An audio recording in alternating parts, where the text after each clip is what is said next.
Então vamos falar de INSS. Eu acho que era bom explicar o que é o INSS, como funciona essa parada e por que a gente chegou onde a gente chegou com esse rombo absurdo aí. Bom, INSS é basicamente a previdência de todos os trabalhadores da iniciativa privada, né? A aposentadoria dos trabalhadores da iniciativa privada e Você também... trabalha que nem um camelo durante Exatamente, décadas. você contribui a sua vida inteira até pelo menos os 65 anos de idade. E aliás, Vilela, antes da gente falar do roubo do INSS, vamos falar um pouco do rombo do INSS, porque nessa semana eu estive com o presidente do Tribunal de Contas da União, que disse o seguinte, que há 3, 4 anos, pouco tempo atrás, a gente tinha 5, 6 pessoas trabalhando para cada aposentado.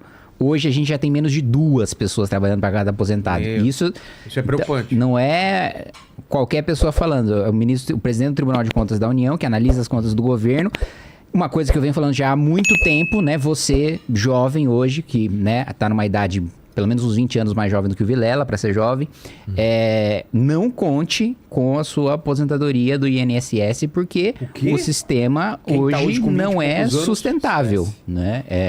A curva que nós temos agora, primeiro, o único país que mantém o modelo de repartição, que é basicamente quem está trabalhando hoje, sustenta quem é que está aposentado, em vez de... E o outro sistema que é o de capitalização é você trabalhar a sua vida inteira, o governo guarda o seu dinheiro e você muitas vezes tem a opção de fazer investimentos com baixo risco daquilo que você trabalhou sua vida inteira, ou o governo faz esses investimentos por você, e aí quando você se aposenta, você recebe aquilo que você contribuiu, mais os rendimentos daqueles investimentos que foram feitos ao longo do tempo. No nosso sistema, não. Ele gasta o nosso dinheiro? dinheiro? No nosso sistema, ele gasta o nosso dinheiro, a gente contribui para sustentar aqueles que estão aposentados hoje, só que, primeiro, que é um modelo completamente insustentável, principalmente porque a gente deixou de ser um país jovem, né? E segundo, porque a gente não tem mão de obra formal, né? A maior parte das pessoas hoje ou está trabalhando em pessoa jurídica ou é trabalhador informal, o que significa que, nesse esquema de pirâmide, está faltando a base, né?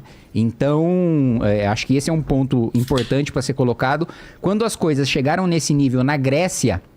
É porque as pessoas podem falar, não, mas do ponto de vista da lei é direito adquirido, não tem como não receber, não tem como eu tomar calote. Mas quando isso aconteceu na Grécia, que é um país desenvolvido, a própria Suprema Corte da Grécia cortou pela metade muitas das aposentadorias porque não tinha mais como pagar. Então, ou seja, revogou direito adquirido. Né, cortou direito adquirido. Então, só para as pessoas prestarem atenção de que a gente está num caminho de ter calote para quem se aposentar. Bom, para além do calote, agora nós temos roubo. Agora nós temos gente tirando dinheiro além do rombo, do aposentado para colocar no próprio bolso. Né?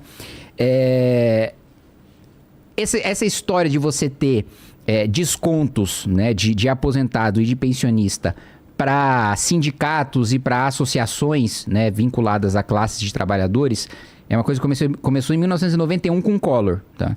Mas isso não é que o roubo começou com o governo Collor. Isso é esse instrumento de que a associação ou o sindicato pode fazer o desconto na sua folha para fazer a contribuição previdenciária. Começa a disparar esses descontos em 2009 e 2010. É importante dizer isso porque o discurso dos petistas hoje não... Começou no governo Bolsonaro, né? Não, os descontos começaram a aumentar e as investigações dos ministérios públicos de vários estados começaram a avançar ainda no mandato do Lula, no segundo mandato do Lula, e depois isso continuou, Dilma 1, Dilma 2, entrou o Bolsonaro. Você, Vilela, e quem me conhece sabe que eu não tenho nada de bolsonarista, mas eu não vou criticar o Bolsonaro com base numa coisa que ele não fez. Pelo contrário, no governo Bolsonaro teve uma medida provisória para que você tivesse a renovação, para que o aposentado tivesse que renovar aquele desconto com a associação de ano em ano. Tá. A esquerda entrou com modificações nessa medida do Bolsonaro para que, em vez de ser em ano, fosse de 3 em 3 anos. Ou seja, já afrouxando o período em que você precisava fazer aquela rechecagem, né? A prova de vida. Aí, quando entra Lula 3 agora, esse último mandato do Lula, entra o ministro Carlos Lupe, que é uma indicação do PDT, do partido do Ciro Gomes, E o loop, aqueles descontos de associações que antes estava ali no governo Bolsonaro na casa dos 300 milhões, passam assim para mais de 3 bilhões de reais e o rombo total calculado pela Polícia Federal é de 6 bilhões de reais, né? Então, e vamos falar sobre duas associações aqui. Uma é a CONTAG, que é a associação vinculada ao MST, diretamente ligada ao PT, né? Inclusive tocada ali por ex-parlamentares do PT. Outra é o Sindinap, cujo vice-presidente é o irmão do Lula, né? Isso que eu queria entender. E aí os repasses passam ali de 300 milhões ali para mais ou menos cada entidade no governo Bolsonaro para 3 bilhões, né, para cada entidade mais ou menos no governo Lula. Então, o meu ponto é o seguinte, né? Como eu disse, não sou bolsonarista, mas também não vou criticar o Bolsonaro com base em mentira, como o PT está fazendo. Por que diabos Bolsonaro iniciaria um esquema para privilegiar uma associação do MST ou para passar dinheiro para a associação do irmão do Lula? Isso não faz o menor sentido. Pois é. Outro dado prático que o Arthur colocou aqui. Se então a responsabilidade é do governo Bolsonaro e é um escândalo do governo Bolsonaro, por que os deputados do PT não assinam a CPI pra gente ir atrás do Bolsonaro? Se o prejudicado é Bolsonaro, o ministro do Bolsonaro e o governo Bolsonaro, não faz sentido, né, eles não assinarem para que tenha investigação. E justamente eles não querem que aconteça, porque sabem que é o escândalo do governo Lula, principalmente do governo Lula 3. E você teve várias medidas ao longo do tempo para afrouxar essa fiscalização, né? Primeiro, você precisava fazer a biometria no Ministério da Previdência para fazer essa renovação dos descontos feitos pelas associações. Aí, num projeto que a gente votou ainda em 2021, a esquerda coloca o que a gente chama de jabuti. Jabuti é quando tem um projeto sobre um tema e aí inserem uma coisa que não tem nada a ver com aquele tema. Pra ver se cola. Pra ver se cola. Isso né? é o chamado jabuti? Chama-se jabuti porque... É história, né? Você tem um jabuti em cima da árvore e alguém colocou lá. Exato. Alguém colocou que o jabuti não sobe em árvore. Vem daí. E aí aprovaram o jabuti para que a própria associação pudesse fazer a verificação da biometria. Ou seja, o fiscalizado virou o fiscalizador. Cara, tem coisas que... Mano, que... E aí vem aqui, eu já tenho até alguns nomes aqui de quem apresentou e votou essas emendas. Tem a Fernanda Melchiona do PSOL, a Sâmia Bonfim do PSOL, Rogério Carvalho do PT. 11 deputados e senadores do PT apresentaram emendas para afrouxar a fiscalização em cima dessas associações. Então, basicamente, você pega lá um aposentado, finge, né, frauda a assinatura dele para dizer que ele deu autorização para o sindicato ou para a associação fazer aquele desconto na folha de pagamento dele. Ele, obviamente, não fez aquilo. Tem os descontos por vários e vários... Tem uma quadrilha aí que fazia isso por 20 anos, né? Então, vários e vários meses. E agora a polícia descobre que o rombo é de pelo menos 6 bilhões e 200 milhões de reais. Aí a gente pode falar de um outro que foi descoberto recentemente, que é a fraude no consignado. Que é aquele cara que é aposentado ou pensionista e aí faz um empréstimo que é descontado diretamente no pagamento dele. Isso tem uma estimativa de que o potencial desse rombo seja de 60 bilhões, né? Ou seja, 10 vezes maior do que essa fraude que já é a maior da história do INSS de 6 bilhões do desconto das folhas. Então o esquema, a visão geral do esquema é essa. Pois é. Sim. Lene, bota uma enquete aí pra ver qual é a percepção do pessoal que tá assistindo a gente, se a culpa é do Bolsonaro ou culpa do Lula, já que estão brigando aqui no chat, né? Os caras estão brigando aqui. Se eu puder até influenciar, assim, todo mundo sabe que a gente ataca bastante o Bolsonaro aqui, mas não tem como negar a responsabilidade desse governo, principalmente não na origem do esquema. Como... O Temer nessa fica como? O Temer tava no meio porque... No meio assim, vamos lá. Muita gente falou no Temer também. Mas qual que é a timeline da parada? Como quem falou, 91 tem autorização do Collor, em 2009, 2010 começa a ter um pouco de avanço nos descontos. Você fala, mas peraí, de repente todo aposentado em 2009, 2010 resolveu contribuir para uma associação? Como de repente? Né? Mas ainda assim estava discreto. Né? E aí você teve o governo Temer, o governo Dilma continuou, o governo Temer isso continuou, o governo do Bolsonaro isso continuou, cresceu também no governo do Bolsonaro, só que o pico, os caras falam, mano, já abriu a porteira, já passou o boi, passa a boiada, foi justamente na de 2019 para de 2019 para 2024. Assim, os saltos são ridículos, né? Então, por exemplo, a gente pega aqui... como é que descobriram isso? Até da onde que veio a motivação?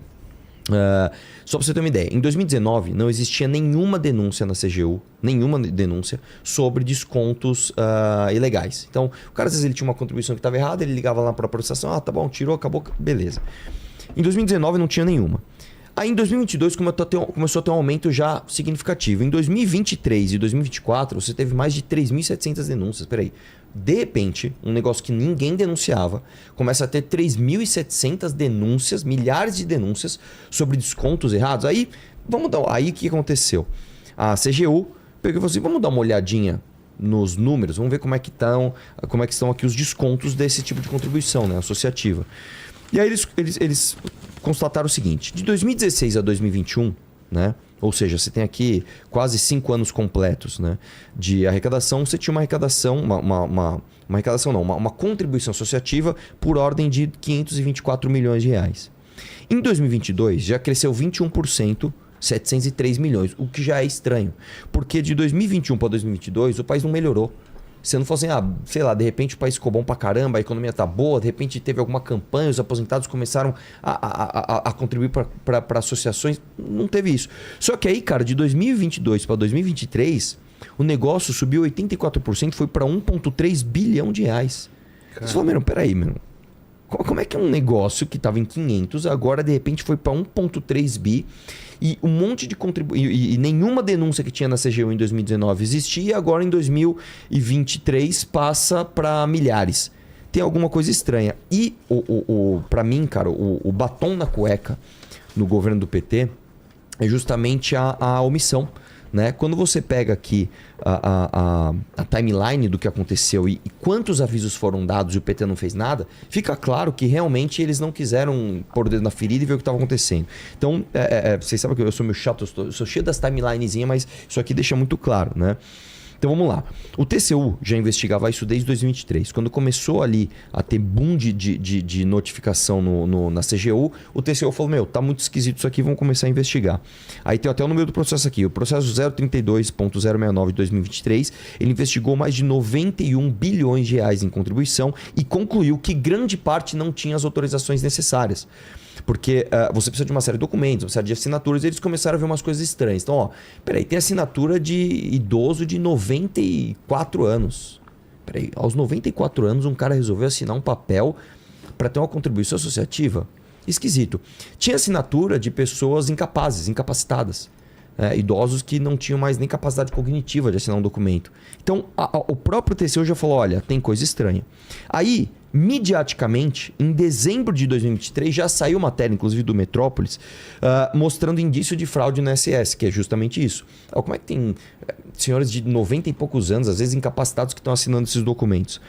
Em março de 2024... o Metrópolis faz uma matéria sobre o disparo absurdo nos valores dos descontos e no número de denúncias. Então, peraí, não é uma coincidência. Está tendo um boom de desconto de contribuição associativa e um boom de denúncias. E tem um monte de idoso muito esquisitamente aqui assinando documentos. E o governo não fez nada. Aí, olha só, para mim esse é o mais grave. Esse é o ponto mais grave. Em junho de 2024, o TCU ele emite uma medida cautelar. O TCU falou, cara... com certeza é igual aquele filme lá do Tropa de Elite. Tá cheirando merda isso aí. O TCU vai lá e emite uma medida cautelar. Eu tenho até o número do acórdão. É o 1115 de 2024. E ele faz o seguinte, ó. Ele começa a exigir biometria facial. Então você vai fazer uma contribuição associativa, você precisa fazer biometria facial. Bloqueio de novos descontos, inclusive dos aposentados mais antigos, que é onde você tem mais fraude, né? Afinal de contas, o cara já está lá há muito mais tempo. Identificação e responsabilização de entidades suspeitas, e já eram várias. E transparência e alerta aos beneficiários. Olha, pessoal, está tendo um negócio esquisito assim, fiquem de olho. O que o INSS, o que o governo fez até então? Absolutamente nada. Aí, só em maio de 2025, o subprocurador-geral Lucas Furtado, do Ministério Público, né, junto ao TCU, ele chegou a citar que o escândalo do INSS foi inclusive revelado pela Metrópolis antes da operação da Polícia Federal com o TCU, com a CGU, com a AGU, etc. para tudo isso. Ou seja, o próprio subprocurador entendeu, falou, teve omissão do governo. Então não dá pro cara hoje que é governista vir aqui debater, por isso que os caras fogem. Porque não tem como você defender isso.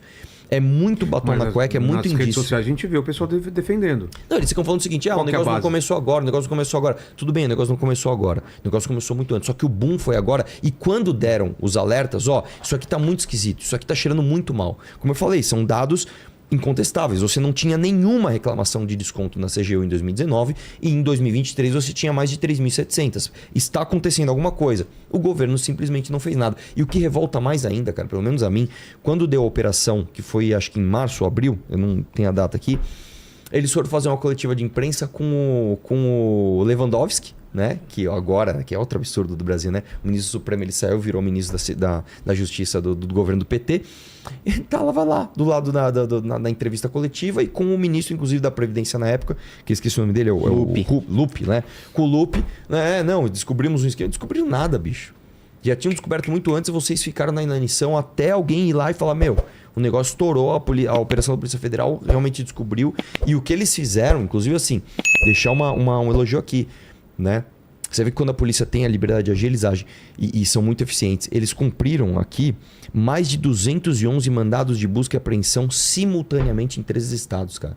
Você tem noção da coordenação disso? Você cumprir 211 mandados de busca e apreensão sem deixar a operação vazar, sem deixar que pessoas ficassem sabendo antes, em 3 estados diferentes. Vai, bum, e pega todo mundo. Então, o próprio Lula só soube no dia, né?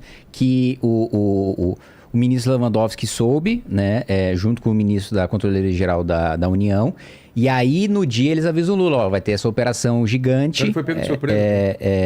Exato, porque o discurso dos petistas é de que, não, só foi investigado agora porque foi o governo Lula que foi pra cima. Mas não, isso é mentira. Primeiro porque as investigações só aconteceram por causa da matéria do Metrópolis. O Metrópolis que levantou isso, o escândalo em primeiro lugar, e aí foi fazendo cada vez mais matéria, juntando cada vez mais provas, mostrando que o escândalo era cada vez maior, e aí chegou num ponto que não dava mais pra ignorar, né? Se você gostou desse corte, já deixa o like para fortalecer o canal, e se quiser ver mais cortes como esse, se inscreve e ativa o sininho para não perder os próximos vídeos. Leva só um segundo e ajuda muito. Tamo junto!